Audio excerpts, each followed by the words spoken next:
What's up, everybody? It's Goddess Z, and I'm back with another podcast episode on Holistic and Spiritual AF. Welcome back, fam, for tuning in again. I appreciate each and every one of you making this podcast grow, making this podcast live with your comments, your follows, your likes, your comments.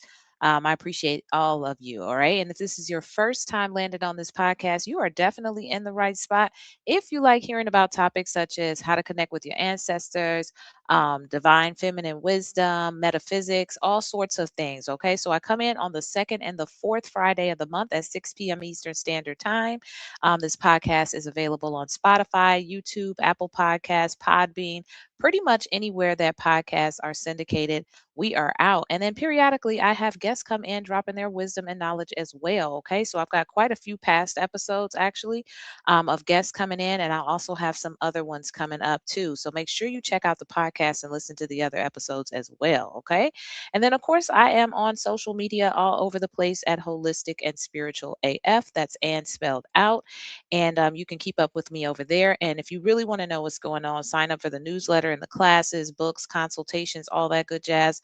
Then be sure to check me out on holisticandspiritualaf.com. All right. So got all that business out of the way fairly quickly today. And today we're going to jump into episode 84, which is wild, y'all. And this is titled Your Subconscious Mind is Running Your Life. Okay. So I figured let's go metaphysics a little bit, which actually coincides and correlates to spirituality as well. I've got another episode about that. So if you want to go deeper down that rabbit hole, but for the purposes of this episode, we are just going to be talking about your subconscious mind. You will see how they are related to how your life is being run today. So if you know me, I like to always kind of come with a definition from a Western perspective as well as an Afro-Indigenous perspective. So you can kind of break it down in whichever way resonates with you. But I've always found in my experience that the Western definition is always just kind of like, a little on the surface, whereas we go deeper once we get into the Afro-Indigenous perspective. And of course, back then, our ancestors didn't really have these English words for things. Things were just understood in a certain way, and that's also inside of our DNA as well. Okay. But it's important to understand that there is the conscious mind of things, which is the things that you are conscious and aware of that you're doing. Okay. So there's different types of consciousness. All right. So there's consciousness of, I know I got to get up in the morning, I got to go to work, got to take my shower, I need to get food. There's that type of consciousness. But then there's a subconscious as well, which is a underlying consciousness that actually kind of has an effect on our lives, our behaviors, the way we show up, things that we believe. And all of that can be kind of conditioning or programming, as I like to call it. And a lot of this can come from family, society, things that we watch, things that we hear, trauma that we've experienced, maybe survival that we were in, colonization. Obviously, that's going to be a big one. So, a lot of times, what ends up happening is this program becomes so ingrained and embedded in our lives that we actually believe that we're choosing the life that we're living. Well, really, what we're doing is we're operating from these unconscious programs. All right. So we're breaking all of that down today. All right. And I won't take too long on these episodes. I think sometimes you guys like the shorter ones better as well. So that's what we're gonna do today. We're gonna get it out. And of course, if you have any comments, I love when you guys put your comments down in the comment section. And lately there's been some really good comments on the clips and on YouTube as well. All right. So let's jump into the definition. What is the subconscious mind? So the Western definition is going to say this is the part of the mind operating below conscious awareness. It stores beliefs, habits, emotional associations, learned behaviors, and survival responses. Okay.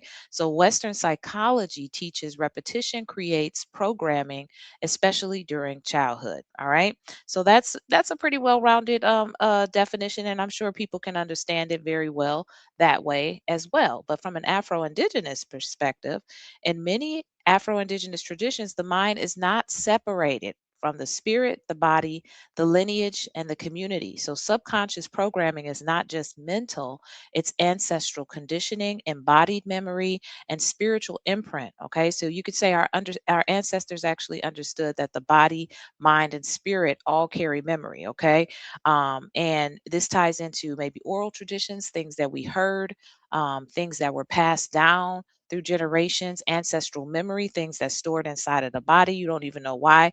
You just feel this way. You've just always been doing this. And that's because the body is an archive. We talked about that before. I always talk about, our DNA and how that's comprised of a database that connects us to our ancestry. So it only makes sense that some of this programming is not even actually your programming, it's just imprinted inside of you. And the body remembers, especially if you go through any trauma of some sort. The body kind of hangs on to that, the mind hangs on to that. All right. So you can kind of see between the two definitions. That's why I always say Western is it's easy to understand, but it's very surface level. Okay. And in most indigenous cultures, they were practicing spirituality in a way that connected the mind, the body, and the spirit. Like there was no separation of those things if you're looking at it from a holistic approach. Okay. So that's what we're talking about because that's what it is that I do. If you check out my website, you will definitely see we gets down and we gets deep up in there. All right. So now let's talk about how this programming actually happens. All right. So this can start earlier than most people realize. And a lot of times, most of the times, where most of our healing begins and we start to form these patterns is in childhood. Let's just face it, as little children, we don't have a lot of control over a lot of things in our life.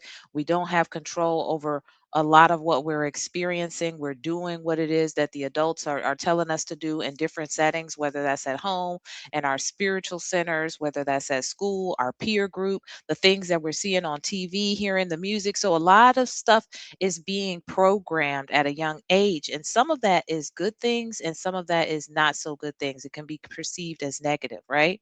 And we end up living this way for so long. We don't even realize that we've been programmed. Like I said, the program now becomes what feels familiar and normal. And that's why we'll talk about this a little later. Like when we're trying to deprogram this stuff, it's very uncomfortable and it's awkward. And it's like, well, wait a minute, I've always been doing this. And so it actually takes some deprogramming, just like it took programming over time. All right. So of course, like I said, most of the programming start during childhood from a variety of different reasons.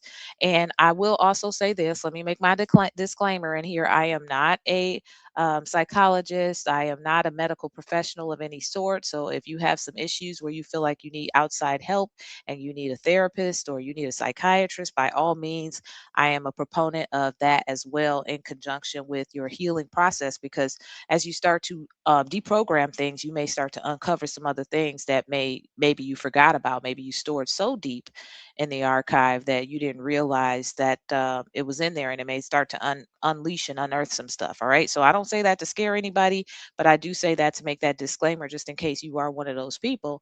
Go get you some help. All right. Go ahead, get you some outside help and keep doing your deprogramming as well. All right.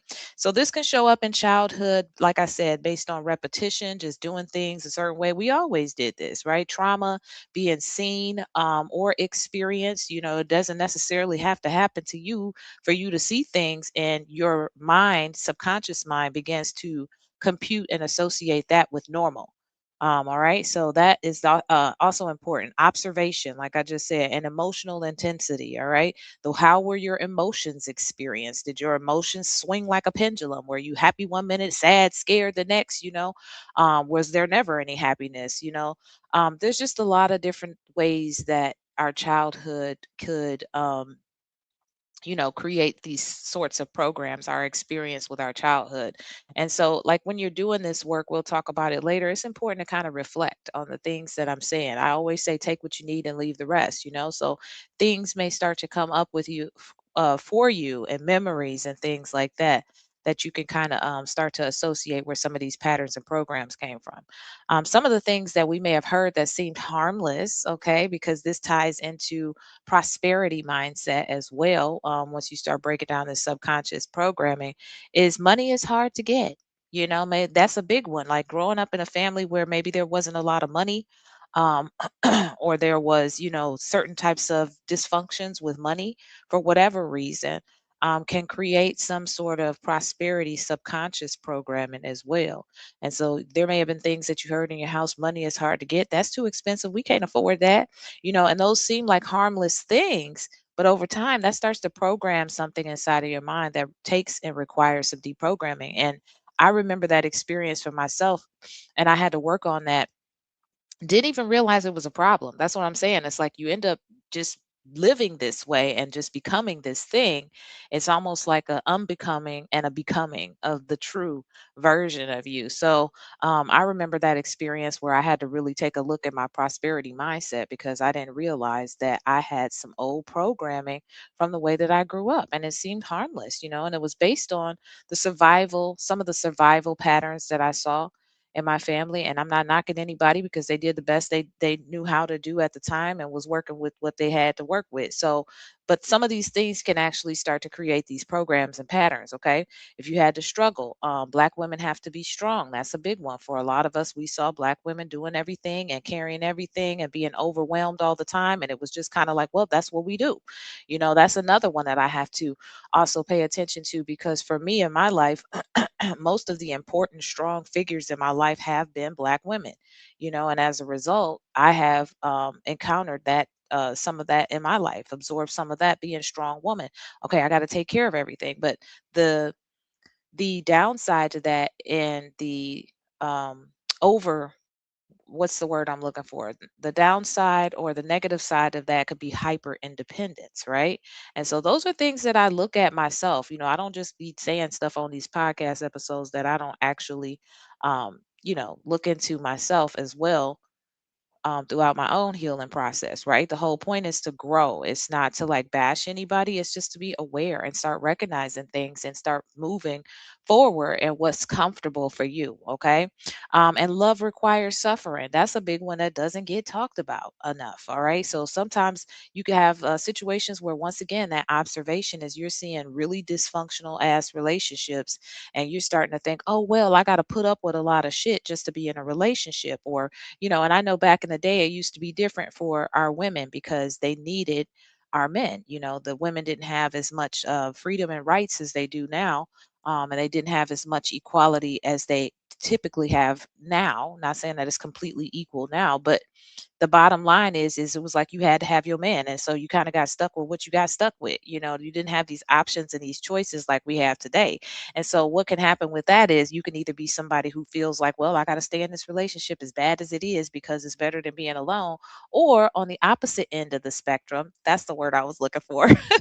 um it can be, well, I'm not going to be with no damn body because I know what I saw and I'm not putting up with that. And so in the process of that, you may actually be pushing some of these people away. Why? Because your standards are so perfect, or so high that a person can't even get in. And I'm not saying put up, or don't swing to the other side and just put up with all any old kind of thing. But sometimes there may be some actual suitable partners, but they can't get in. Why? Because we're so hyper independent, or because we feel like we're just not, you're not going to break me. I'm not going to go through what it is that I saw growing up. So that's a big one that doesn't get talked about a lot, but a lot of that has to do with, once again, the programming of the subconscious. And where did it start? The childhood.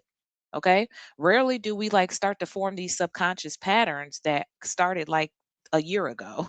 You may, and chances are, if that's the case, there probably was some sort of traumatic event that created a break, that created a new pattern and a new program. But for the most part, most of this stuff is going to be coming from childhood. A lot of the stuff, like I said, just what we saw. So here's another one that doesn't get talked about a lot, and that's the media and society. All right. So I want to talk about society and the media and these program beliefs. And I came across a TikTok video yesterday where a guy was talking about, I wish I knew his name. He's actually pretty popular, but he was talking about femininity and the standards that society puts on a woman in order to equal what is actually feminine. Okay. And I was like, oh, this is deep. I'm all into that kind of stuff. And so I was watching it, and he's talking about some of this stuff we're talking about here. Media kind of controls what beauty standards are. No longer are we looking up to the people that we grew up with, our moms, our grandmothers, and them being the ones to show us what it is to be feminine, to be a divine feminine. No, we've got media like crazy, whether it's social media, whether it's celebrities and things like that, and they are setting the standards for beauty. They are setting the standards of what size your body should be, what your hair should look like, your nails should look like. And so a lot of times we begin to program, oh, we associate a certain look and a certain standard for beauty. And during colonization, now I'm an 80s baby. So I remember, I was actually talking with a friend about this. I remember a time when we were watching TV and there wasn't very many representations of highly melanated sisters like me. Okay. So I'm constantly watching these things and these images, and all of a sudden this is beautiful and this is equated with beauty standards. And this just is not necessarily saying it's not beautiful, but they just ain't saying it's beautiful, that kind of thing. And so some of that actually filtered into our families, particularly over here in Black America, because we had to deal with a lot of colorism, and they just, it's kind of how they grew up. It's like the society that they grew up in and the things that they had to go through due to colonization. And we're going to talk about that next. Created these programs that they started to pass down to the family. All right. So beauty standards, our media was heavily influencing that, and society was, as I just described.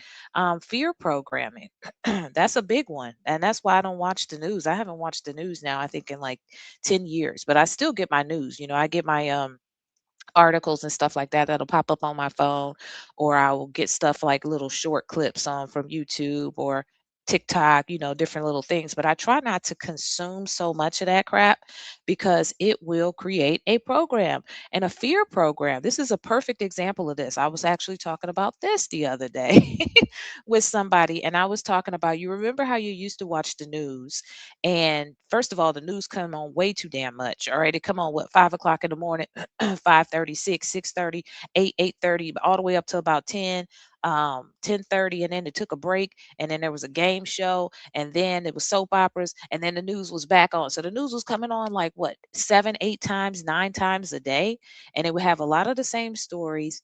But every time there was some sort of a criminal story and it involved a Black man, no matter what it was, I'm talking about that mugshot would fill up the whole damn screen. Okay. And then all of a sudden, you start to create this program of Black man equals criminal, or Black man equals drug dealer, or some sort of, or drug addict. Um, and that type of programming affects white and Black people. All right. So that's how you end up having the older white lady, when the Black guy sits next to her, she clutches her purse because she's got this subconscious program of fear inside of her. Okay. Or it could be the opposite end of the spectrum. Okay. From some of our older living ancestors that had to experience things during the Jim Crow era, or maybe it was during the civil rights movement, and they had a fear programmed in them where they were not as outspoken as some of us are today because it truly meant life or death for them. All right.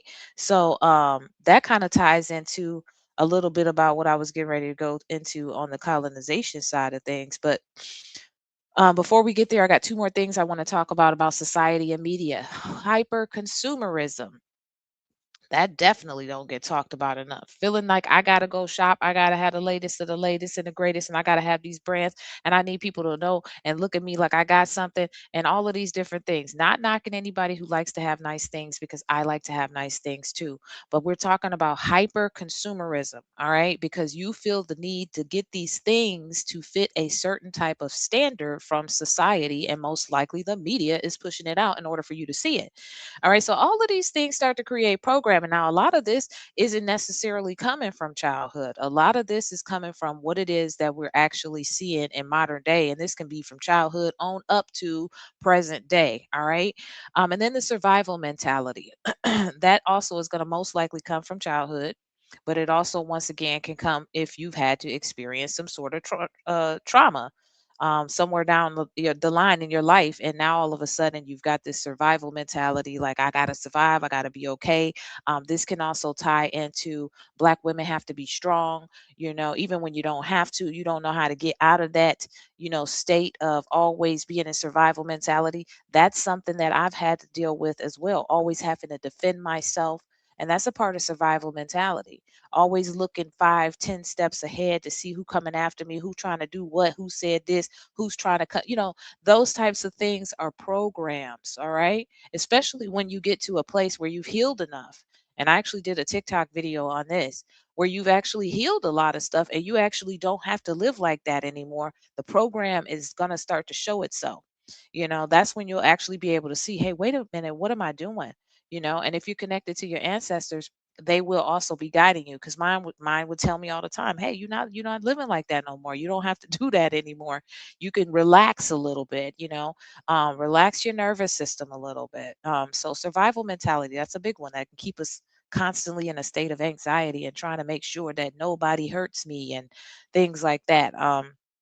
So yeah, those are very powerful aspects of how we can be programmed that don't get talked about a lot, especially the media part, because now we've switched from TV to these phones in our hand, and we can look up all these different types of social media, and they're still doing it. Okay, they're still using it as a way to put forth what they consider as beauty standards, and they're controlling the narrative and the programming of what your consciousness. Okay, so that's deep as hell. Like once you become conscious, you damn sure don't want nobody else having control over that. You know what I'm saying? You want to be the one that's the director and narrating that. Okay. So now I want to talk about colonization a little bit, because as most of you know, I work primarily with Afro-Indigenous women of the African diaspora. So this is a topic that is absolutely paramount to have, because we just can't talk about programming without talking about the effect of colonization on it.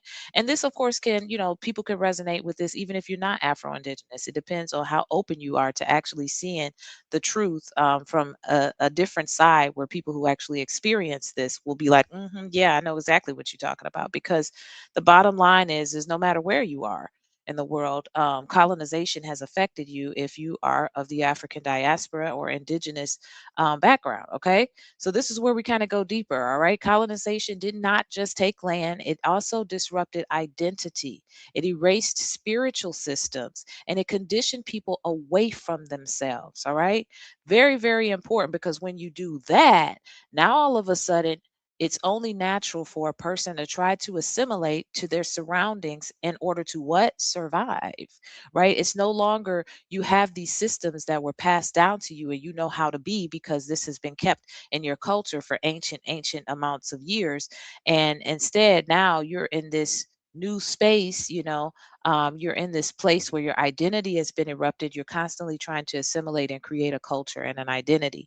And then, of course, when you erase the spiritual systems and you create this other one that's not indigenous to your indigenous roots, then you end up having this mind, body, spirit disconnect. All right. So, exactly, this is what it talks about as far as being conditioned away from ourselves, right? So now we're so concerned and absorbed on the outside, on the conscious side of things, we're not even paying attention to the subconscious programming that is actually taking over us. I mean, when you think about it, it's pretty tricky and it's pretty savvy how that actually works. And you can't tell me that a system that did this to people didn't intend for that very thing to happen. All right. So, how can we control these fools, and how can we make sure that they don't ever know who the hell they are? Because if they do, we won't have control. Simple as that. We'll have too many different moving parts all over the place. So, we need everybody doing what we need them to be doing. And that's how you end up being on the outside of yourself and walking around thinking you're conscious, but really you're unconscious and you're performing these subconscious programs. All right. So, from an Afro Indigenous lens, many Indigenous and African cultures traditionally emphasize collective care, relationship with nature, spiritual connection, ritual, and oral wisdom. Stories were passed down. Okay, ways of being, and these different prophecies were passed down, but also oral stories that were lessons to help us and to teach us how to be and how to live and how not to repeat some of the same mistakes. Colonial systems replaced this with hierarchy, fear, separation, and productivity over humanity. All right. So the more you do, the more stuff you can get. This is how we start to create these programs that you fall into. And you just look at, well, that's just the way it is. You'll hear people, oh, that's just the way it is. And they don't even bother to kind of think in, well, how the hell did it get that way? And I get not everybody is a seeker. And I understand that some people don't go deeper. But chances are, if you're still listening to this podcast episode, this is resonating with you and is starting to probably tap into aspects and access codes inside of you that's like, wait a minute, yeah, what's up with that? And that's why it is, that's why I do what I do, because a lot of what I do is about reclaiming what was lost, restoring what was never really lost, and then also remembering, so remember, it's a, yeah, I know that. I can resonate with that. Start tapping into aspects of your spirit self that remember who you truly are. All right. So, a colonized mind disconnects people from their own intuition, like I just said. So, when I start saying these types of things and it resonates with you, it starts to tap into that database. It starts to tap into that DNA, that ancestry DNA that we have. It starts to kind of reconnect us just a little bit and a little bit at a time to mind, body, spirit connect. All right. Then we start looking at things deeper. Like I just said, now it's no longer the surface level. It's just fine. Let me get over here and try to see if I could fit in this beauty standard and all of these different things. We start thinking about things from a different aspect. All right. So now I want to move into the body believes what it repeats. Now, this right here is going to kind of tap into the trauma side of things. And also, it's going to talk about why affirmations don't actually work. A lot of times we can do affirmations, and I remember this like in the beginning of my journey, and I still do affirmations periodically, but a lot of times it wouldn't work. I would be like, I'm about to manifest this money. I'm finna manifest this thing. And I was always trying to manifest things, like we're kind of taught to do. You can have whatever you want, you could create the reality you desire, but it's loaded. It's a lot more to that. And people like to throw out these blanket statements minus all the information that helps you to actually get to that, right? And so a lot of times you can affirm something, but if you don't believe it, it's not going to happen. And if you don't believe it, then why is that? That's because there's a subconscious program that's blocking what's actually supposed to happen. Because universal law is yes, you can have what it is that you ask for as long as it causes no harm to yourself or anybody else, right? So why isn't it that you're able to manifest some of these things? And it's because there's a blockage there. The subconscious actually learns through repetition, emotion, and not just words. So if I sit there and make an affirmation and I say, yeah, I want to go ahead and manifest X amount of dollars, and then I go sit on the couch and Netflix and chill, then the universe is going to be like, but you're not doing what you said you want to do. You're not moving towards that, right? And so the universe is like, well, shit, it seemed like you want to watch Game of Thrones. So I'm going to let you do it. And I just brought that up because I never saw Game of Thrones and I'm just now watching it, on HBO Max. Very symbolic, by the way. I don't know if anybody wants to chop it up after about that. But anyway, the bottom line is the universe also responds to your behavior, not just your words. Okay, it's got to be connected. It's all together. The subconscious is learning through repetition what you're doing consistently over and over again. The emotion you have behind it, or maybe you don't believe it, you're just saying it like regular, but you're not putting conviction and ashe into it, and not just your words. Okay, because anybody can kind of read off of something, and nothing's really going to pop. The universe is going to sit back and say, okay, let's see what you're going to do though. So from a Western perspective, our neural pathways strengthen through repeated thoughts, repeated behaviors, emotional experiences. And notice how every time we read a Western definition, it always comes from some sort of a scientific background, which is totally fine too, because we talked about that, but it just completely cuts out the spirituality. And like we talked about earlier, that's because they are disconnecting people from themselves. Okay.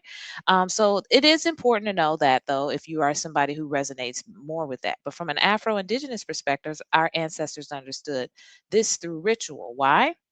Because ritual engages the body, engages emotion, and engages repetition, which creates transformation.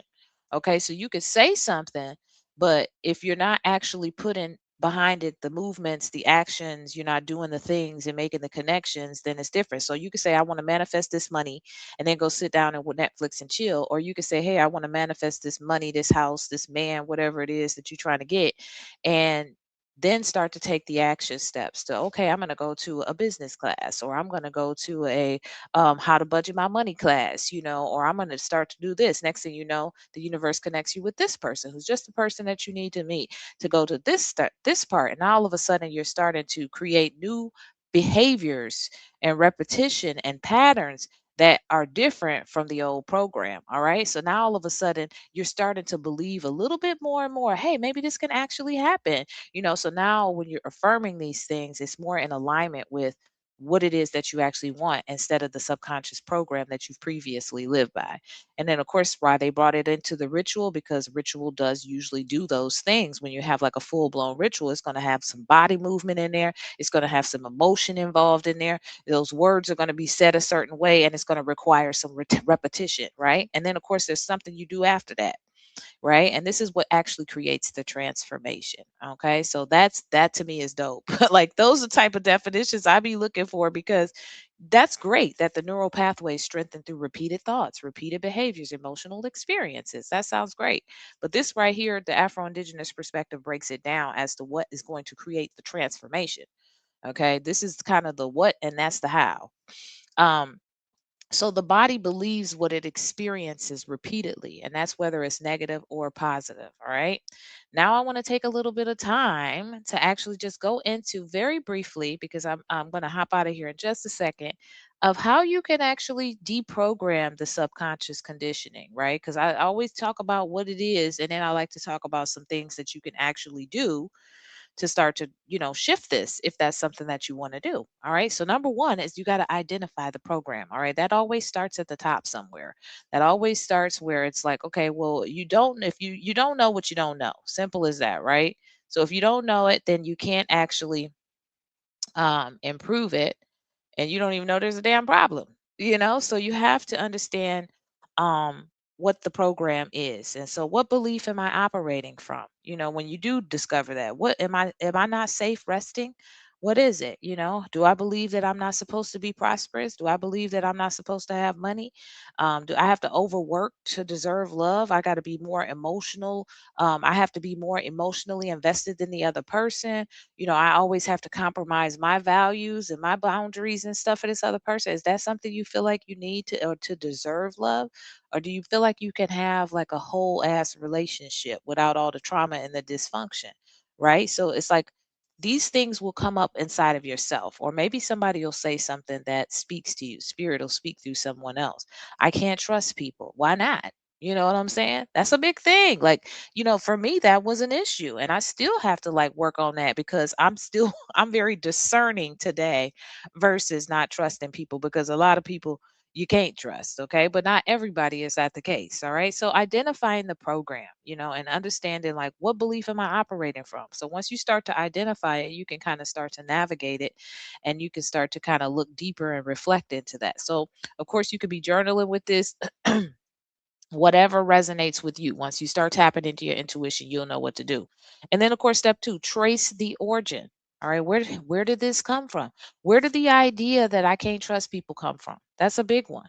That's going to take you on a journey. Most likely, that's going to land you back to childhood somewhere, or maybe there was some sort of a traumatic event that happened that, when there was a break in the pattern. Did it come from family?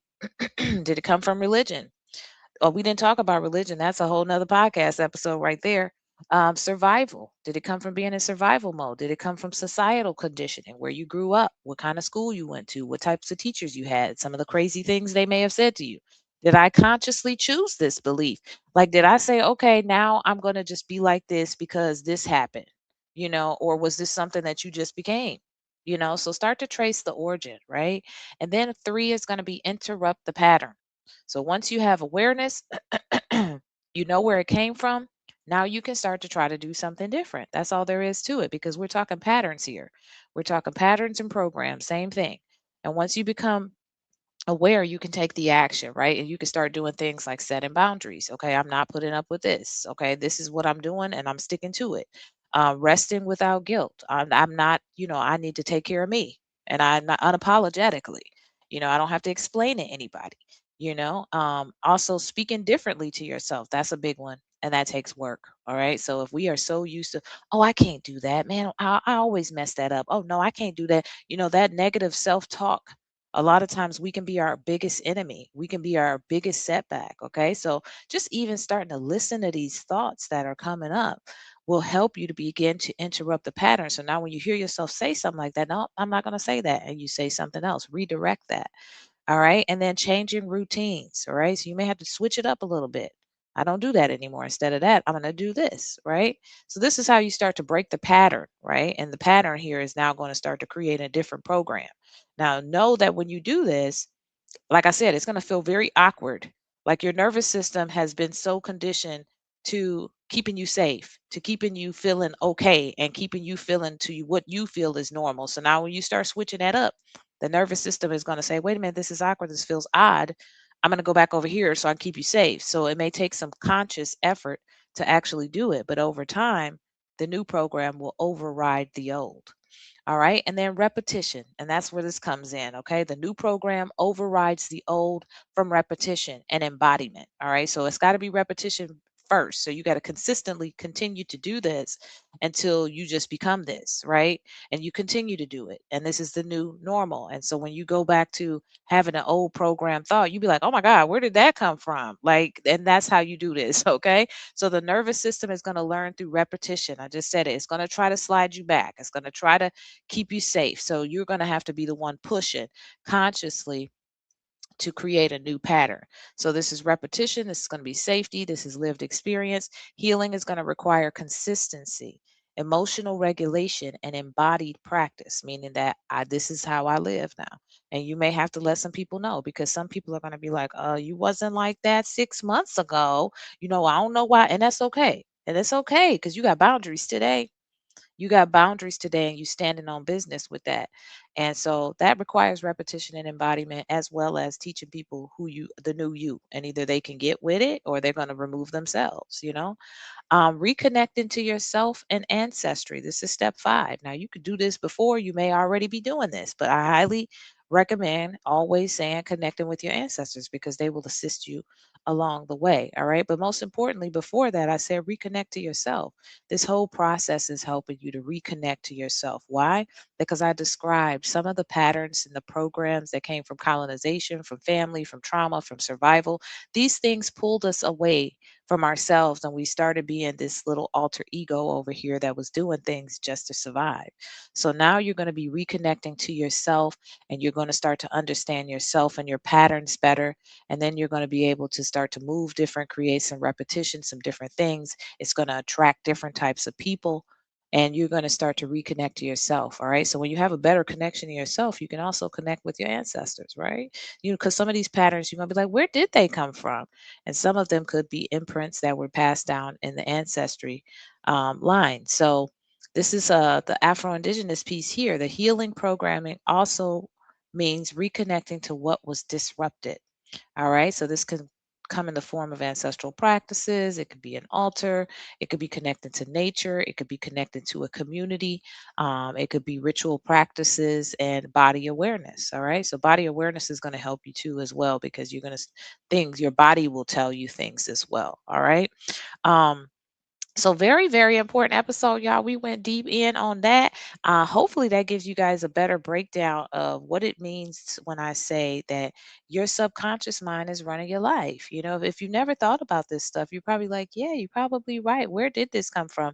And a lot of this, like I said, is going to be stuff that comes up inside of you anyway when nobody else is around.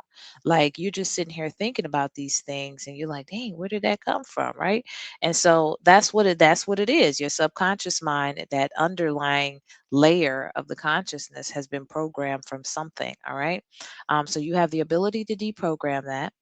You have the ability to take your life back, and you have the ability to live consciously, and embodied as a divine feminine, sovereign divine feminine. All right. So no longer are things happening to you. No longer are you doing things you don't know why. You start to consciously do things a certain way with rhythm and purpose. Okay. So, with that being said, y'all, I think I did pretty good on this one, 38 minutes. Be sure to check out the website at Holistic and Spiritual AF. We got a class coming up this month. So, you don't want to miss that. And then, of course, follow me on social media at Holistic and Spiritual AF. Don't forget to follow, hit the like, subscribe, comment on whatever platform you're listening to. And I will check y'all on the next episode. Peace.